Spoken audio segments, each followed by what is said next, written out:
fashion. It's 9 minutes past 11. It's BBC Newcastle. It is radio for the North East, and I feel like because my guests are so glamorous today, we need a big build-up. They seek him here, they seek him there. His clothes are loud, but never square.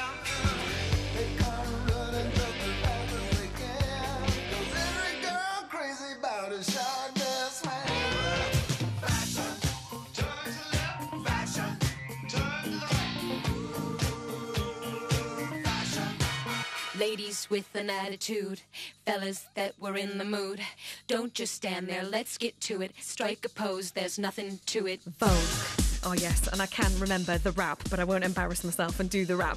So this is very exciting. A new fashion event is coming to the North East, showcasing some of the region's up-and-coming talent, as well as giving them the opportunity to hear from some of the already established big names. Now this comes as Northumbria University is celebrating 60 years of fashion design. And actually, we should be really proud, because it's one of the country's leading fashion courses, with graduates going on to work for the likes of Burberry and Ralph Lauren, or Lauren, if you're American, Alexander McQueen, and many more. And I'm a bit of a green-eyed monster because of all the glamour in the room. I'm joined by Sandra Tang, who is organising the event, and the fashion stylist, designer, and owner of Love Niche, Nisha Vedhara. You are very welcome. Thank you. You could have catwalked in instead of just walked in. We should have sashayed in, we should have. You should. Sandra, you've organised a lot of events for NE1. How is this event different? And tell us about it. What's going to happen? What can we expect? Okay, so NE1's Fashion Futures is today and tomorrow. It's going to be the North East's biggest and best fashion event. We've obviously run fashion events in the future, and this is so much bigger and so much more. So we're delighted because it is the first day today is going to be celebrating Northumbria University's 60 years of fashion. It has a really good reputation, doesn't it, Northumbria? It does. It's one of the best universities for studying fashion in the whole of the UK, and it really has some great graduates, coming from their course, and it has some really strong ties in the industry, and it's really well established. So what can people expect if they come along today, and how do they get there, and do you have to be working in fashion to be part of it or not?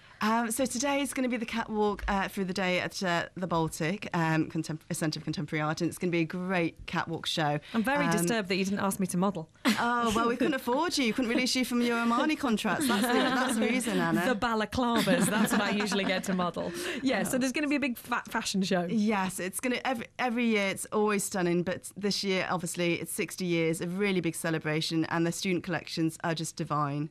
So how long have some of the students been working on these for then? I've been working, this is their final year collection, so they've been working up to it throughout the whole kind of degree, really. So it's going to be some really superb designs. And when I watch fashion, fashion TV shows, I can't remember the one that Heidi Klum does. It's about watching people create fashion. It's always quite a kind of, it's a little bit bitchy, and there's a lot of competition. I mean, for you, Nisha, obviously you're making a living doing it. Are you very aware of the competition?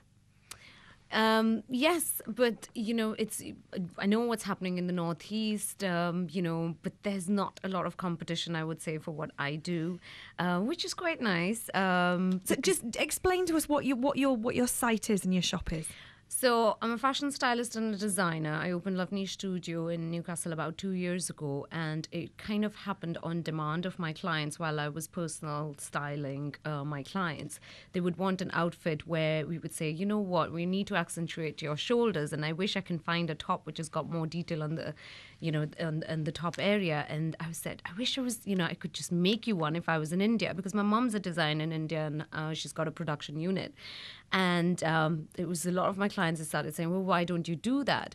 And I said, actually, I should. So it started very slowly on demand, but now we kind of style garments. We just don't design them. We style them to our clients, put, body shapes to enhance and accentuate their assets. So they're styled to suit your personality, to suit your body shape, and they're bespoke, and they're unique, and they're, to suit your own personality and reflect the true self and your identity. So that's why we say, if you come to Love Niche Studio, we guarantee you will not have a dress to win at a party. So now, 2 years down the lane, we're, designing dresses for proms, for bridesmaids, for people who are going to weddings, are going away for weddings. So whatever the theme, we work around our clients' individual needs and create a garment that is just unique to them. Okay, so there'll be people listening who are like me and have issues with their bodies, I'm sure. A lot of women and blokes. It's not just all about women, certainly not. So if I was to come to you and I was to say, right, I hate my upper arms, I've got big boobs, don't particularly like my waist, my ankles are my best bit. I think you'd find it really difficult to dress me. I am a nightmare. No, I haven't faced a challenge big enough yet. We just styled a dress for a lady who couldn't wear heels for some, personal reasons. So we've designed a dress for her. We've created an illusion of colour, dip dye, to give her the illusion of height. There were certain areas that she didn't like, so we kept, the focus away from that and enhanced all her best parts. So it's fairly easy. I think the combination of, because my background was fashion styling, from being a stylist to then designing it and being able to, combine both the elements, I think it's quite easy. What makes Once your client knows what they need to identify their assets. Yeah. And then you go around and tell them what you think are, because most of the time women look at themselves in the mirror as how they actually are. Not how, yeah, exactly. I'm like twisting my words. Would you concur with that, Sandra? Do you think that we don't see, when we look in the mirror, and blokes as well? I strongly believe it's not just about women, that when blokes look in the mirror, they see something different, just as when women look in the mirror, we do. Definitely. I mean, everyone's got their own personal body hang-ups, and most of the time they aren't even there. It's all about confidence, but also about appreciating, as Nisha said, kind of your best assets, really, and accentuating them. I've got a friend who he's got a disability, and whenever I talk about things like this, he always says, God, I hate able-bodied people, because you always whinge about nothing. And I think we probably do, don't we?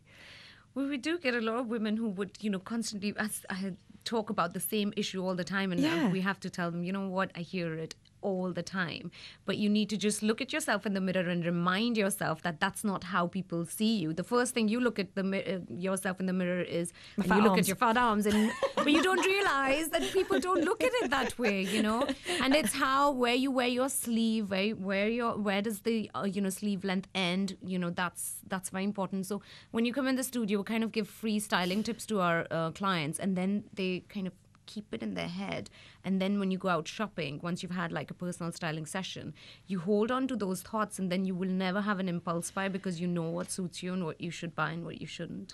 I am learning stuff, and because I've been learning about memory today, I'm going to remember what I've learned. I hope you are as well. We're going to chat a little bit more about fashion in the North East very shortly, because there are all sorts of issues around fashion in the North East, and I'm going to get you, Sandra, and you, Nish, to give your views on fashion in the North East, because personally I'm a bit sick of snooty southern editors being rude about us. BBC Newcastle, proud to be part of the BBC.